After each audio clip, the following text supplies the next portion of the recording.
Good morning, students. Today we are going to discuss on the method of valuation of goodwill. This is third chapter of your volume 1 book. अगर आप देखेंगे तो मैंने आपको एक video already भेजा हुआ है इसके थ्योरेटिकल कंसेप्ट के ऊपर एंड आपको मैंने कुछ पीडीएफ्स भी भेजे हुए हैं जिसमें आपको एक बार थॉरली स्टडी करने के लिए कहा गया था. ओके, तो अभी हम लोग आज का डिस्कशन किस पे है कि method of valuation of goodwill, मतलब गुडविल कैसे निकालते हैं, उसके कौन कौन से मेथड होते हैं. तो हम लोग यहाँ धीरे धीरे डिस्कशन करेंगे. आज हम लोग क्या करेंगे, एक मेथड डिस्कस करेंगे और कल के वीडियो में क्या होगा उसके क्वेश्चंस मैं सॉल्व करके भेजूंगी. वैसे आज की वीडियो के बाद आप लोग क्या कर सकते हो, एग्जाम्पल सॉल्व करना स्टार्ट कर सकते हो. ओके, तो सिंपल पहला क्या है, सिंपल एवरेज प्रॉफिट मेथड. पहला जो मेथड है उसका नाम क्या है, सिंपल एवरेज प्रॉफिट मेथड. तो इस मेथड से गुडविल निकालने का फॉर्मूला क्या है, average profit into number of years purchase. Okay, क्या है, goodwill is equal to average profit into number of years purchase. Okay, अब ये तो भाई एक फॉर्मूला है, लेकिन अब इसको हम लोग को एक एक इसका जो लाइन है वो हमें समझना पड़ेगा कि ये फॉर्मूला को डिराइव करना पड़ेगा, मतलब तोड़ करके हमें समझना पड़ेगा. तो पहले समझते हैं कि नंबर ऑफ ईयर्स परचेज क्या है. Okay, number of years purchase को हम लोग शॉर्ट फॉर्म में लिखेंगे NYP. Okay, NYP stands for number of years purchase. तो NYP क्या है, मैं लिखती हूँ NYP refers to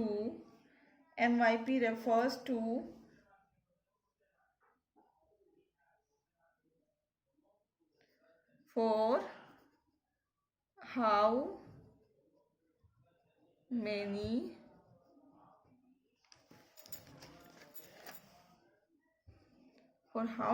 years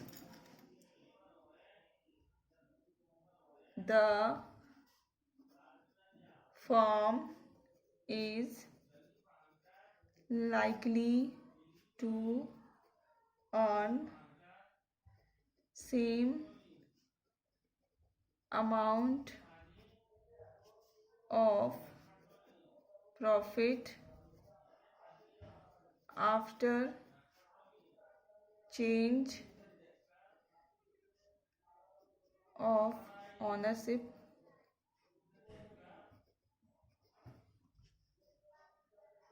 because of the efforts put in the past. So look children, I am going to explain the things. Okay, NYP refers to for how many years the firm is likely to earn same amount of profit after change of ownership because of the efforts put in the past. ठीक है, इसका NYP का मतलब होता है कि आप कितने साल तक एक ही प्रॉफिट कमाओगे, कितने साल तक सेम अमाउंट की प्रॉफिट कमाओगे. ठीक है, क्यों आप सेम अमाउंट की प्रॉफिट कमा रहे हो, क्योंकि आपने पास्ट में बहुत ज़्यादा एफर्ट या तो बहुत ज़्यादा स्ट्रगल किया है बिजनेस के ऊपर, और उसी का आज रिजल्ट है कि आप क्या करोगे, विदाउट एनी स्ट्रगल आप वही अमाउंट, वही सेम प्रॉफिट अर्न कर रहे हो. ठीक है, जैसे फॉर एग्जाम्पल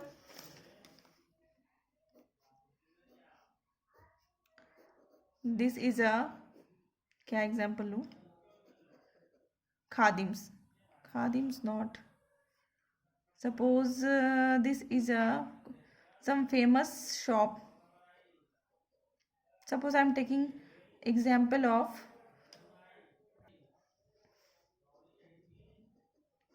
Honda Motors.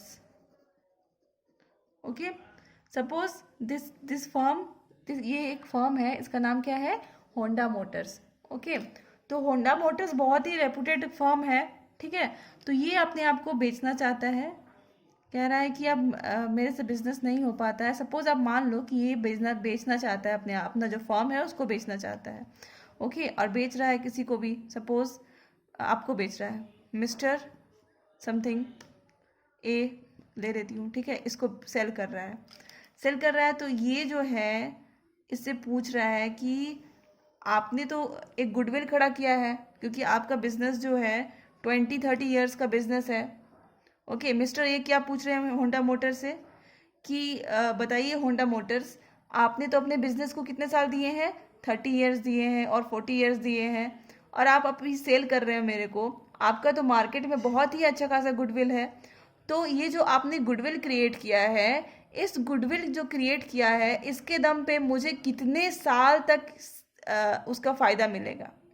अगर मैं, मिस्टर ए बोल रहे हैं कि अगर मैं कुछ भी एफर्ट ना लगाऊं, मतलब अपने साइड से कोई भी एफर्ट ना लगाऊं, कुछ भी नहीं करूं एक्स्ट्रा प्रॉफिट कमाने के लिए, तो आपके नाम पे जो आपने एक नाम क्रिएट कर रखा है मार्केट में, इस नाम की वजह से मुझे मुझे कितने साल का फायदा होगा, कितने साल तक वही सेम प्रॉफिट जो आप आज कमा रहे हो, वही सेम प्रॉफिट मैं कितने साल तक कमाऊंगा।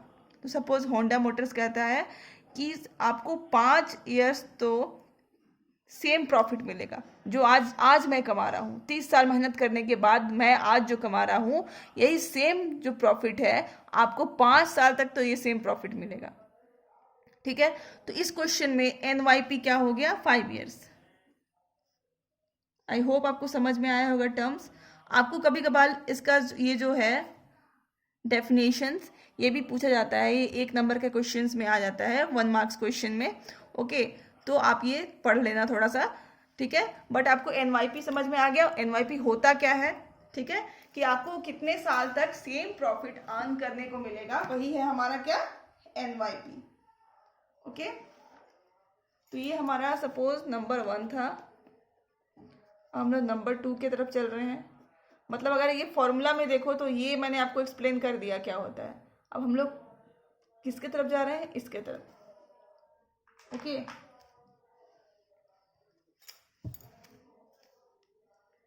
Average profit.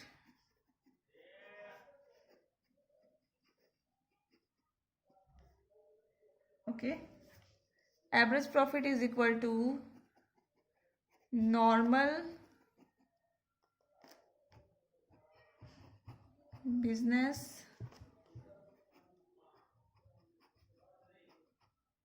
Profits of all years divided by number of years. Okay, next हमारा जो फॉर्मूला का, जो हम अभी जो मेन फॉर्मूला था, बस हम उसकी पार्ट निकालने की कोशिश कर रहे हैं।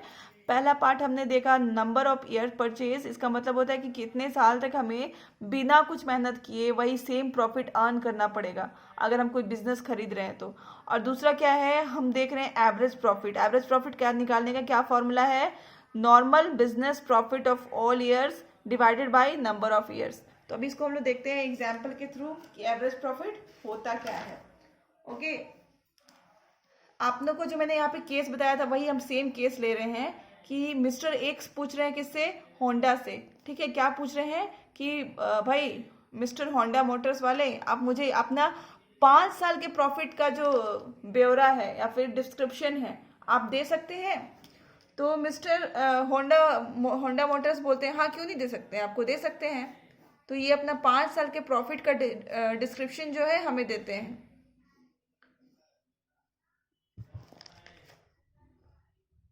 हम इसको खरीदने जा रहे हैं, इनके बिजनेस को, भाई इनके बिजनेस को खरीद रहे हैं तो हमें इनकी बिजनेस से रिलेटेड सारे इन्फॉर्मेशन का पता होना चाहिए। पता होना चाहिए या नहीं, पता होना चाहिए। तो अभी हम सारी चीज़ों का पता कर रहे हैं, तो हम क्या पूछ रहे हैं, हम मिस्टर ए हैं और हम किससे पूछ रहे हैं, होंडा मोटर से पूछ रहे हैं कि भाई आप बताइए कि आपका जो 5 साल का प्रॉफिट कैसा रहा है। ओके, तो हम यहाँ पे अभी खड़े हैं, अभी हम उसके बिजनेस खरीदने वाले हैं, हम दोनों के बीच में क्या चल रही है, डीलिंग चल रही है बिजनेस खरीदने की।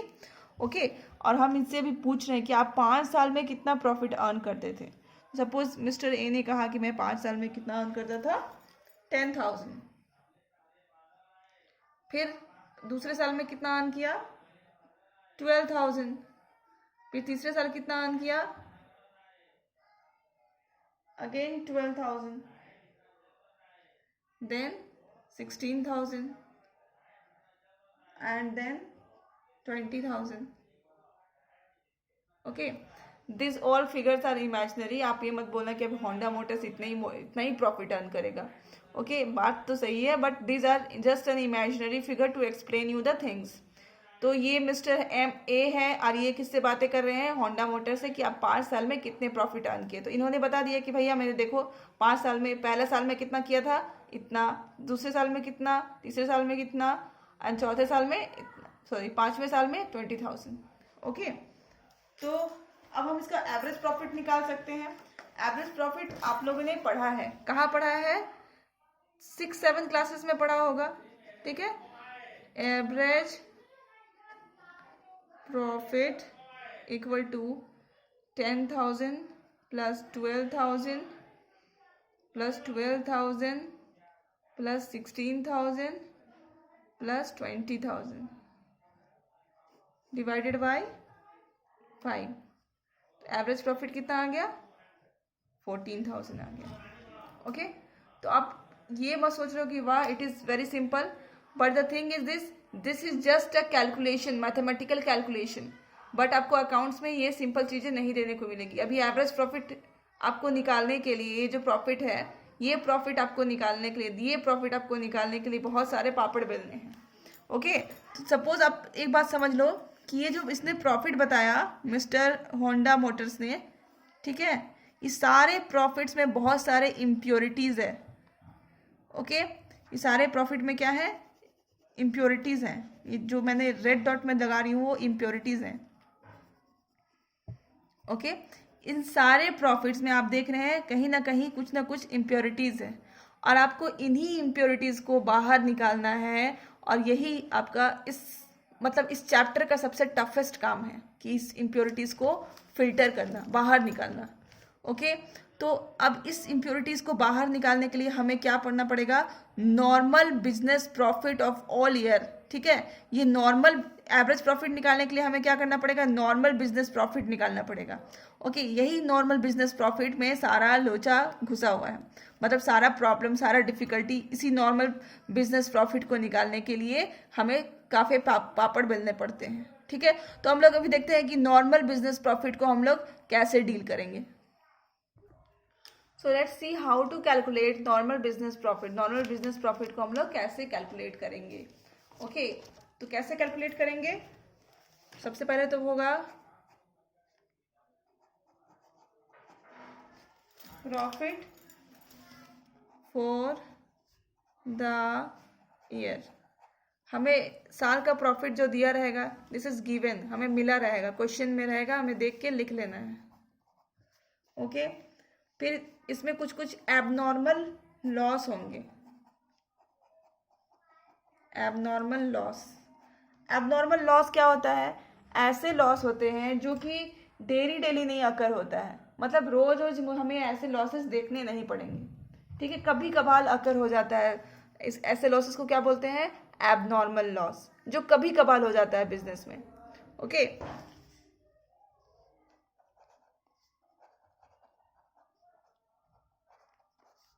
तो जितने भी एबनॉर्मल लॉस है उसको हम लोग क्या करेंगे? ऐड बैक कर देंगे, वापस से जोड़ देंगे प्रॉफिट में। तो हो जाएगा loss on sale of assets. अब आप बताइए कि आप डेली एसेट्स बेचेंगे? नहीं बेचेंगे डेली एसेट्स, ठीक है, और नहीं बेचेंगे तो डेली क्या होगा? लॉस नहीं होगा। Second is loss by theft. Theft मतलब चोरी हो गई, या फिर लॉस्ट बाय THEFT, थेफ्ट और फायर। नुकसान हो गया आपका, क्यों, किसकी वजह से हुआ?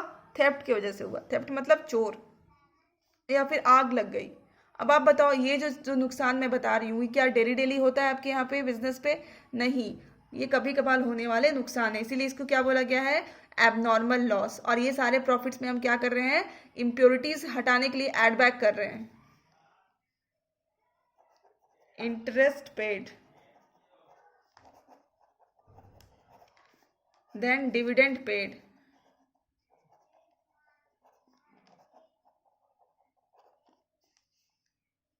then voluntarily retirement payment। Voluntarily retirement payment etcetera. ये जो मैंने कुछ आइटम्स लिखे हुए हैं, ऐसा नहीं है कि बस इतना ही आइटम्स आपको आएगा, आपको बहुत सारे आइटम्स एक्स्ट्रा भी मिल सकते हैं। ठीक है, अगर आपको क्वेश्चन से मिलेगा तो आपको क्या करना पड़ेगा, उसको ऐड करना पड़ेगा। तो आपको ये सारे आइटम्स लिखा दिए गए हैं, आपको प्रैक्टिस करते करते 2-4 आइटम्स एक्स्ट्रा भी मिल सकते हैं। ठीक है, और अभी कुछ कुछ आइटम्स ऐड भी हमें करने हैं, like over valuation of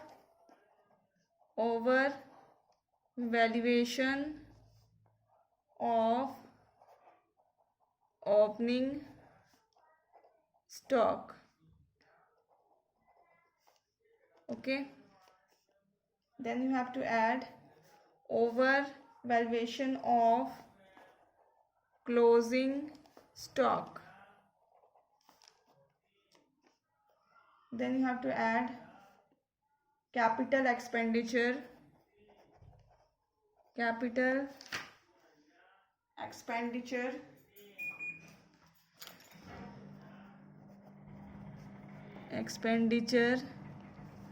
treated as revenue expenditure। इसका मतलब क्या है, कुछ बड़ा, बहुत बड़ा खर्च हुआ होगा, जो बड़ा खर्चे को क्या बोलते हैं हम लोग, कैपिटल एक्सपेंडिचर, जिसको आप क्या कर लिए हैं, रेवेन्यू मान करके प्रॉफिट में ऐड कर दिए हैं, सॉरी प्रॉफिट से डिडक्ट कर दिए हैं, तो हम लोग अभी क्या कर रहे हैं, उसको ऐड बैक कर रहे हैं।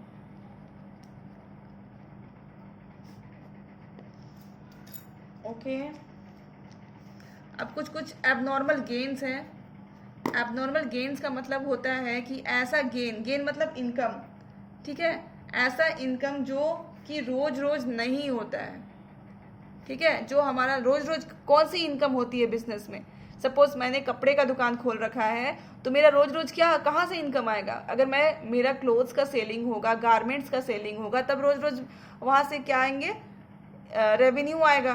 बट अगर मान लो मैं एक दिन गलती से एक फर्नीचर बेच दूँ और वहाँ से मुझे क्या हुआ, गेन हुआ, तो वो क्या हो जाएगा, मेरा एबनॉर्मल गेन हो गया। ठीक है, क्योंकि वो मेरा नॉर्मल बिजनेस नहीं था, मेरा फर्नीचर बेचने का बिजनेस नहीं है, मेरा गारमेंट शॉप है, बट मैंने क्या किया, एक दिन गलती से नहीं, मतलब एक पड़ा हुआ था ऐसे ही, तो मैंने बेच दिया, तो यहाँ पर क्या हो गया, एबनॉर्मल गेन हो गया।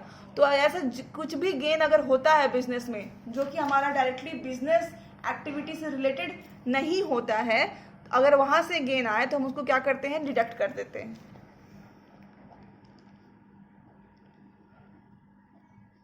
ठीक है, तो वैसे गेन्स को हम लोग क्या करेंगे, माइनस करेंगे। Gain on sale of assets, कोई एसेट्स बेचा और गेन हो गया मुझे। इंश्योरेंस क्लेम, सपोज मेरे दुकान में फायर लगा होगा, या तो फायर, आग लग गई और मैंने इंश्योरेंस में क्या किया, क्लेम किया था। ठीक है, और वहाँ से मुझे क्लेम मिला, तो हो गया इंश्योरेंस क्लेम रिसीव्ड।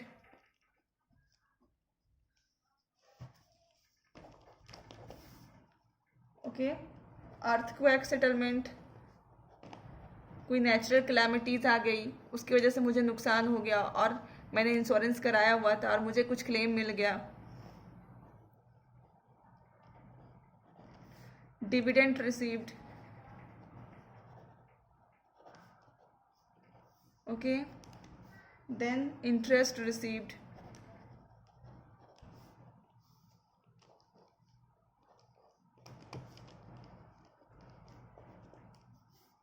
अब कुछ कुछ और भी चीज़ें हैं, under valuation of opening stock. Okay, then over valuation of closing stock.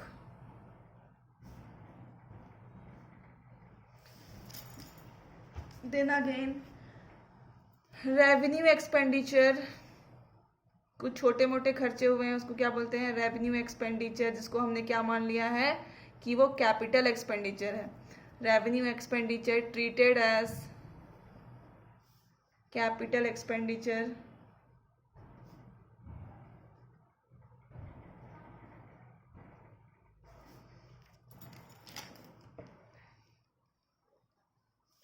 ठीक है। और क्या है, पार्टनर्स